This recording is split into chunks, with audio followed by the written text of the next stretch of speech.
Bon après-midi, mesdames et messieurs. Buenas tardes, damas y caballeros. Good afternoon, ladies and gentlemen. It's a pleasure to have you here.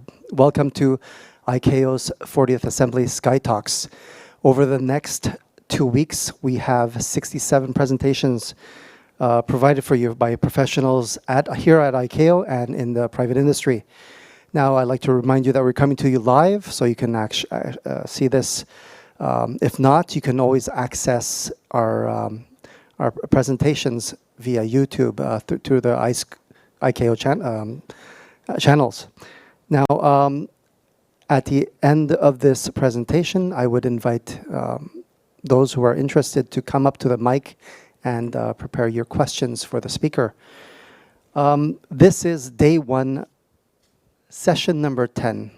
Leading to the session, we've had a great presentation by Jane Hupe, Deputy Director of ATB and Director of Environment on the Global Coalition for Sustainable Aviation. I strongly recommend that you have a look at that presentation.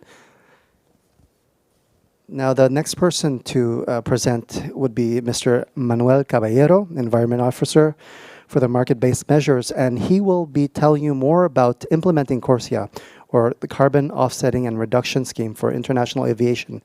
Without further ado, please welcome Mr. Manuel Caballero.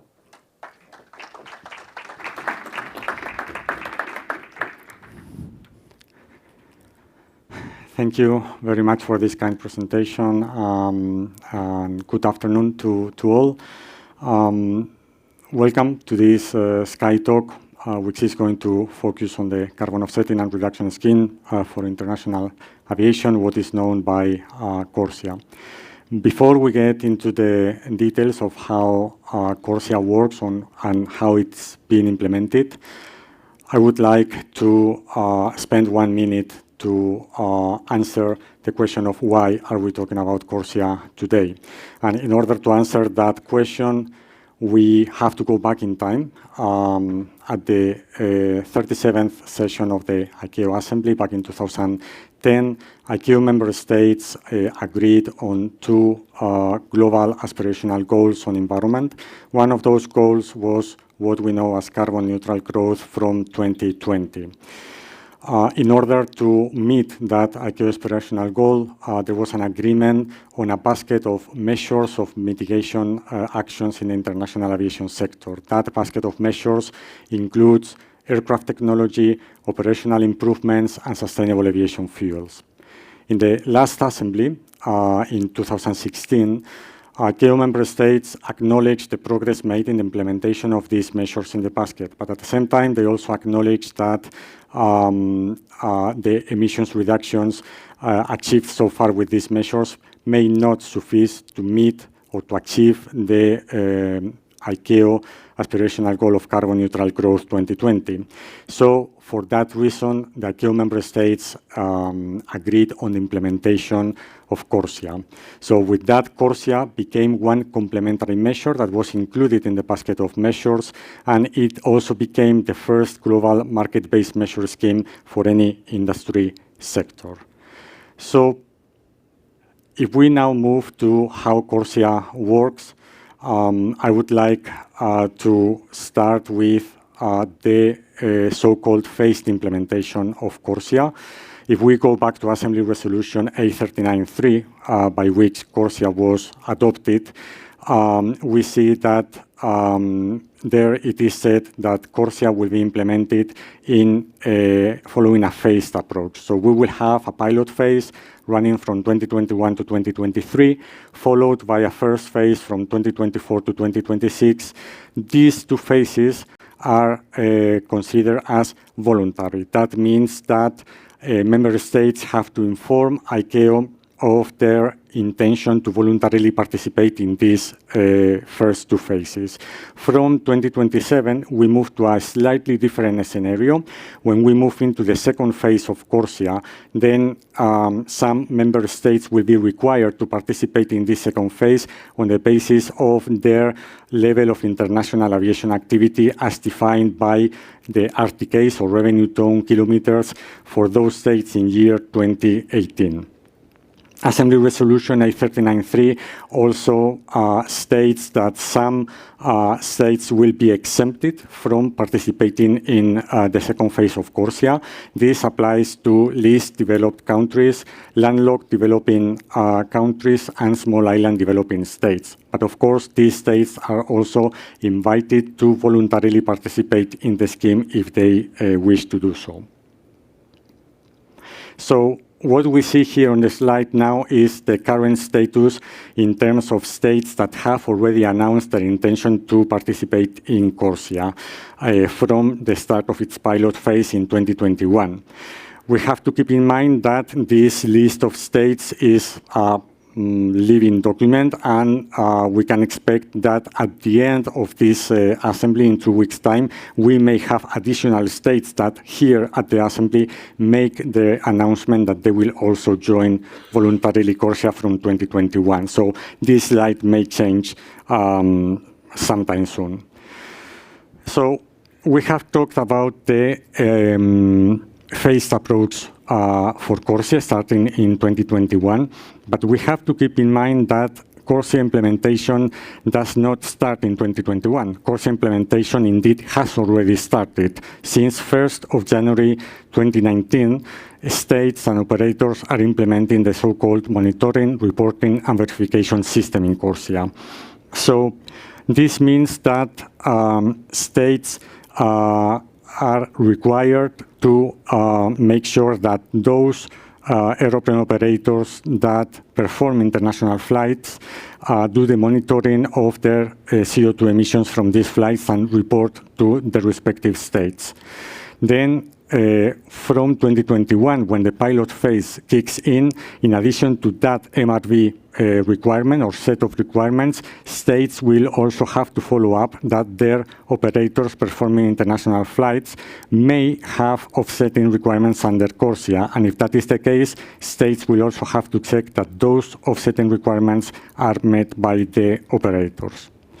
So I have referred in the previous slide to operators offsetting requirements. How do we calculate these offsetting requirements?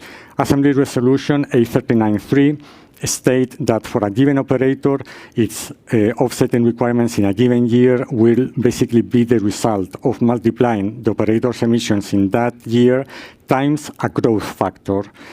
Regarding the growth factor, the resolution A39.3 explains how that growth factor is calculated.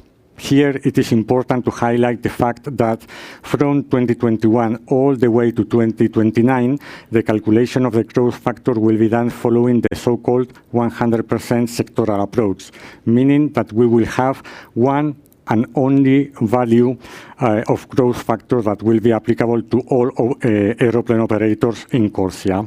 From 2030 onwards, the calculation of the growth factor changes because we include or we introduce a factor reflecting the growth of the emissions of the operator. As a result of that, from 2030, each operator will have a different growth factor specifically for that operator.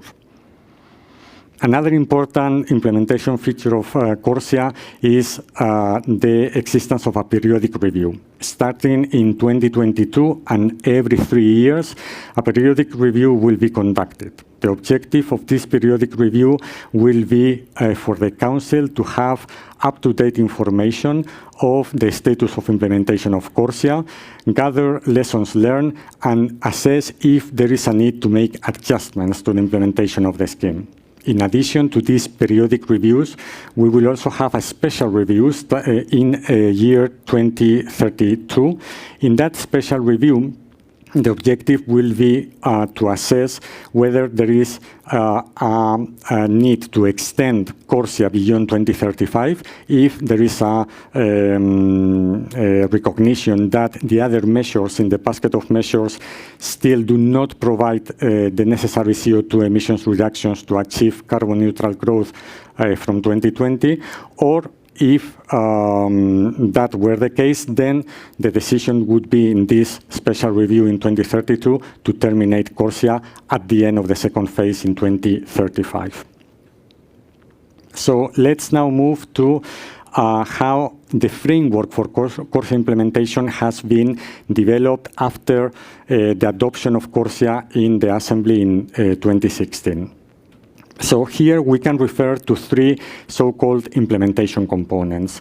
First and foremost, we have the standards and recommended practices for the implementation of CORSIA. These are collected in Annex 16, Volume 4 to the Convention on International Civil Aviation.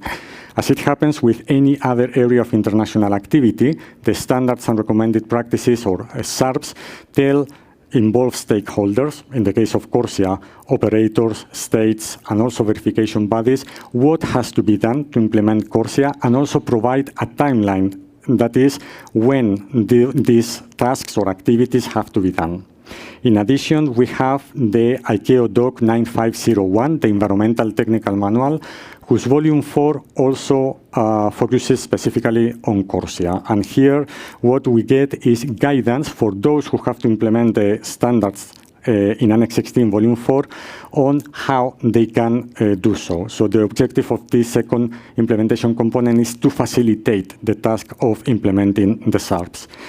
And then we have a third implementation component known as the CORSIA implementation elements. We have 5 implementation elements that are reflected in 14 ICAO documents. These ICAO documents are directly referenced in Annex 16, Volume 4, and contain essential information that is needed for the implementation of the standards in Annex 16, Volume 4. Here, I would just like to take a moment to express the gratitude and to thank all those experts nominated by states, by the industry, by civil society, who have contributed to the development of these 3 CORSIA implementation components in a very short timeline. So our appreciation goes to all of them. So here we have basically the cover pages of how these 3 implementation components look like. Most of you are for sure very familiar with the standards and recommended practices, or the blue cover documents that are published by ICAO. We also have this ICAO doc with the Environmental Technical Manual with the guidance on how to implement the CORSIA-related SARPs. And I would like to spend a minute on the third implementation component, the implementation elements for CORSIA, because this is something which is new and specific of CORSIA implementation. As I said, we have 5 implementation elements which are reflected in 14 ICAO documents. And these 14 ICAO documents contains information that is approved by the ICAO Council, and upon approval by the Council, these ICAO documents are published in the CORSIA website in order to support operators, verification bodies, and states implement the standards in Annex 16, Volume 4.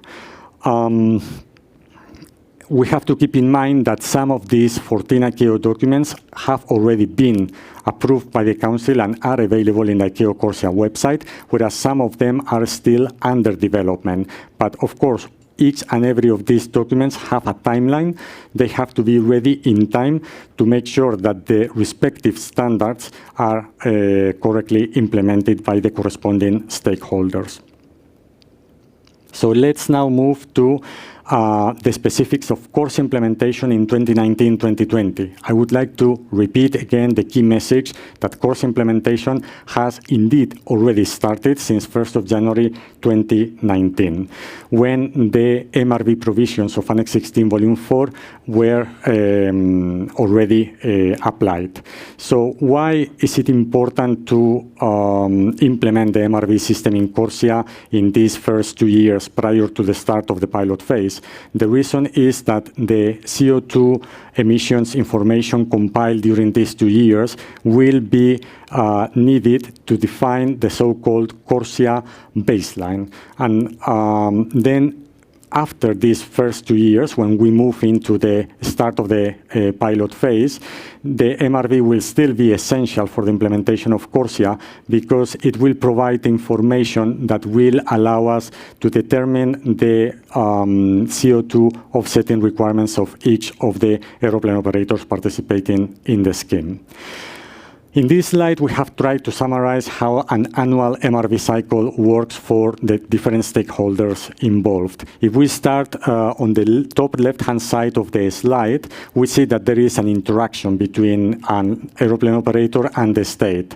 That interaction consists on the operator preparing and submitting an emissions monitoring plan, which is a framework document that sets, so to speak, the rules of the game that will be applied by the operator when monitoring its CO2 emissions and reporting on them. That emissions monitoring plan is a document that has to be approved by the state. When that happens, then the operator can move to the right-hand side of the slide, where we have this annual cycle that is repeated, obviously, every year. So the operator needs to start by monitoring since 1st of January of a given year, say 2019, the CO2 emissions from its international flights. It will have to put that information into a second key document in the MRV system, which is the emissions report. That emissions report will have to be verified by a third-party verification body. So as a result of that process, we will have an emissions report and a verification report for a given year. Those two documents will have to be submitted to the corresponding state. Now we move back to the left-hand side of the slide, and when the state receives the emissions report and verification reports from the different operators registered in the state, then the state will need to do some compilation and consolidation of data prior to the state submitting that data to ICAO. And this process, as I said, will have to be repeated on an annual basis. Let's now focus on those two key documents that have been mentioned in the previous slide in the MRV cycle. One of them, the emissions monitoring plan, as I said, is the framework document that determines how an operator is going to do the monitoring of its CO2 emissions. It is a tool of dialogue between the operator and the state. It is important to keep in mind that according to the CORSIA SARPs, operators have submitted already their emissions monitoring plan for approval by the state by 28th of February of this year. And the state has had 2 months for the approval of this document. This document is not subject to periodical updates. However, if an operator has to significantly change one of the aspects of its monitoring of CO2 emissions, that will have to be reflected in an update to the emissions monitoring plan that will have to be resubmitted to the state for approval. Another key document, as I said before, was the emissions report, also a document that is prepared by the operator. In this case, we have a periodicity for the issuance of this document. The operator has to prepare emissions reports on an annual basis, compiling the CO2 emissions data for a given year. This emissions report is a key document for the purpose of CORSIA implementation. In 2019 and 2020, as we have said before, it will give us the information that will allow us to determine the CORSIA baseline. From 2021 onwards, it will give us the information that will determine the operator's CO2 offsetting requirements. As we have seen in the slide on the MRV cycle, there is a verification process in CORSIA.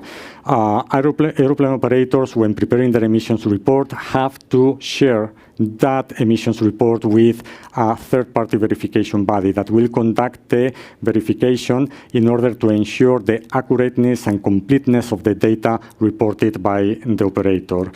In doing so, the verification body will have to meet a series of requirements that are detailed in Annex 16, Volume 4. Some of those requirements are taken from relevant ISO standards, but some other requirements are CORSIA-specific and are included in Appendix 6 of Annex 16, Volume 4. There is a verification process that we have tried to summarize in this slide, starting with a first step where the operator is recommended to conduct a voluntary pre-verification prior to engaging with the third-party verification body in order to ensure that the data to be verified is consistent and complete.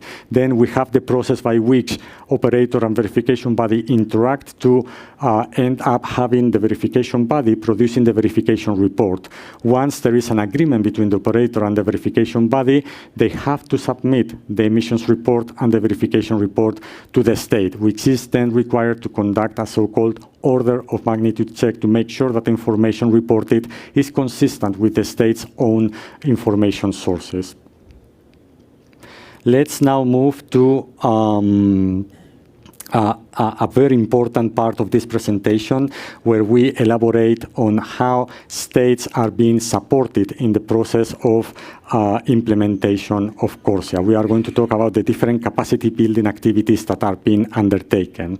Since the previous Assembly session adopted CORSIA, there have been a number of ICAO events on CORSIA, which are the ones shown on the slide. Here, I would just like to refer, for example, to the fact that every year, starting in 2017, a series of CORSIA regional seminars have been organized in the different ICAO regions. So the objective has been to go to the different ICAO regions, meet with state representatives, operators, in order to, on the one hand, update on the latest status of CORSIA, and on the other hand, to allow different stakeholders to share their views and experiences on CORSIA implementation.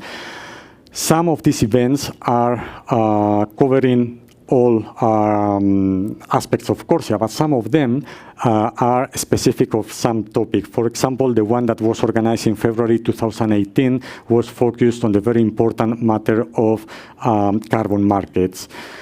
So all the information related to these events can be accessed in the ICAO CORSIA website. I would now like to refer to the ACT-CORSIA program. ACT-CORSIA is an acronym that stands for Assistance, Capacity Building and Training on CORSIA. This program was launched in July 2018, right after the Council adopted Annex 16, Volume 4, and the Council endorsed this ACT-CORSIA program with the objective of ensuring that a coordinated approach was put in place when providing assistance to states to help in implementation of CORSIA. So the objective was to ensure that states receiving assistance on CORSIA will have materials of the same quality, will have the same, let's say, approach to the issues under discussion. So the first phase of this program finished at the beginning of this year, and it's amazing to say that as many as 15 donor states provided support to 98 states. And this is what we try to show on this slide, and I would like to take just one moment again to reflect on the amazing job that donor states have done in providing such an extensive support, putting their expertise to support other states so that no country is left behind. I just referred to the first phase of CORSIA, of ACT-CORSIA, sorry. ACT-CORSIA follows a phased approach. The first phase in 2019 focused on the monitoring provisions of Annex 16, Volume 4, because those are the ones that had to be implemented in 2019. The second phase in 2019 will focus on the emissions reporting and verification, because obviously those are the relevant provisions that kick in 2020. And the third phase of ACT-CORSIA will still support states on the issue of emissions reporting and verification, but will also provide up-to-date information on the very important topics of eligible fuels and eligible emissions units.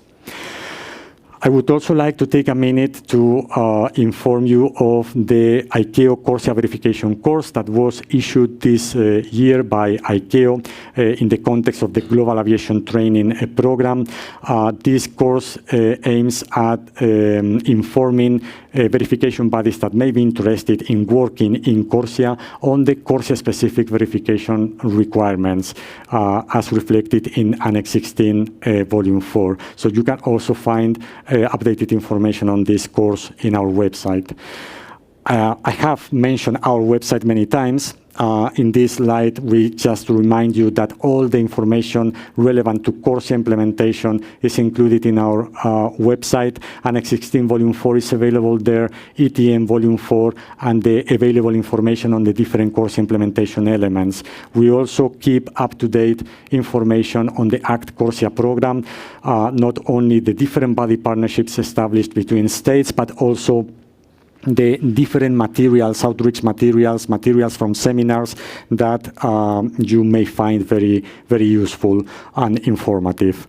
So when it comes to key milestones, well, here we try to summarize everything that has been done. The development of the SARPs in Annex 16 Volume 4, the development of the guidance in ETM Volume 4, the progress in the different implementation elements, like, for example, the development of the CORSIA estimation and reporting, CO2 estimation and reporting tool in order to support operators to apply simplified monitoring and reporting procedures, the approval of the emissions units criteria, the start of the work of the technical advisory body, which will produce recommendations on eligible emissions units for use in CORSIA, etc., etc. Regarding future work, of course, we need to continue providing assistance and capacity building to our member states. We also have to see how the process of TAP moves forward and produces these recommendations on eligible emissions units. Further work is needed on the matter of CORSIA eligible fuels.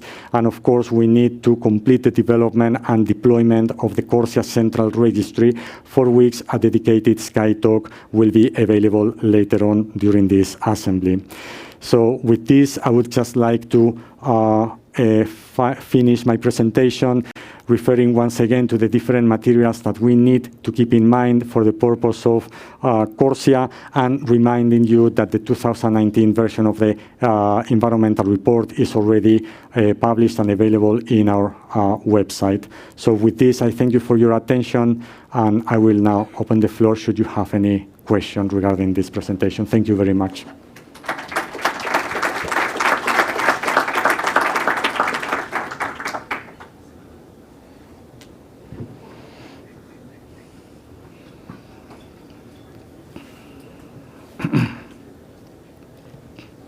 First of all, congratulations to you and the whole team led by Jane Hupe for delivering in a record time such an amazing, as Jane put it, scheme, the first ever market-based scheme, global market-based scheme that covers the whole sector. But now the question, imagine that you are in time machine and we are at the end of 2035. How would you characterize the success of CORSIA? Well, that's a challenging question. You make me travel forward in time. It's easier to travel back. As I said, I think that the situation as it stands now and as it was acknowledged by ICAO member states is that there was a need to implement CORSIA. And ICAO member states also showed a preference for the non-market-based measures in the basket. So we can expect that as progress is made in the implementation of the other non-CORSIA measures in the basket, well, as we saw in the presentation, we have to reach 2032, this special review, and we need to assess what the situation is. So if CORSIA is properly implemented, it should be considered a success in any case, and what that special review in 2032 will need to assess is whether there is a need to continue with CORSIA beyond 2035, and that will not be a matter of whether the implementation from 2021 to 2035 has gone well. It will rather be a matter of how much we have achieved progress in the implementation of the other measures in the basket. Thank you.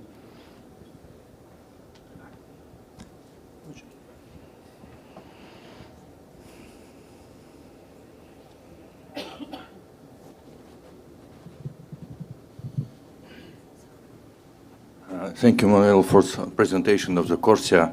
It's a question, two questions. First question is it understandable that aviation, international aviation, is part of the other industry, all industries, economics.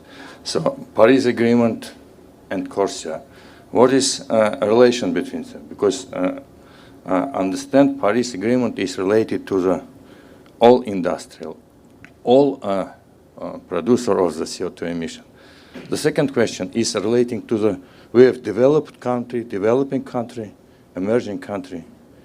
What is implementation features of the CORSIA for this country? Because all these three categories of countries, different, very different system, economic system, administration system, political system, something. What is this? Could you try to answer this question? Thank you, Manuel. Thank you very much for your questions. I will indeed try to answer them as best as I can. When it comes to the relationship between Paris Agreement and CORSIA, we have to keep in mind that any action that ICAO member states pursue in order to reduce CO2 emissions from international aviation will be complementary in nature to the target set in the Paris Agreement. So in that regard, there is a relationship, and I would define that relationship as one of complementarity. So that would be with regards to the first question. With regards to the second question, I think that when ICAO member states negotiated and agreed upon the text of Assembly Resolution A39.3, they took into account this issue that has been raised in the second question of the different situation of different states. That is the reason why, for example, there is a specific provision to exempt LDCs, LLDCs, and SIDs from the implementation of the second phase of CORSIA, regardless of their level of international aviation activity.